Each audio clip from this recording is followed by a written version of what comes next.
diaphragm, and we will make this into a reel. These are the materials that we are going to use. The first one, of course, we need the board. Okay? And of course, we need the switch. We have the switch. Another materials, of course, the bulb. This is the bulb. Okay? And now, we also need the battery for our sub-lesson because electricity, we study about the battery. And then let's see how does battery works. Okay? So of course, we also need the wire to enter and close the electricity. Right? And other materials that we use to fix all the materials. Do you understand?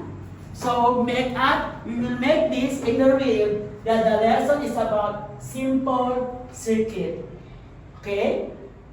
You want to do this experiment and these activities? Yes. Okay.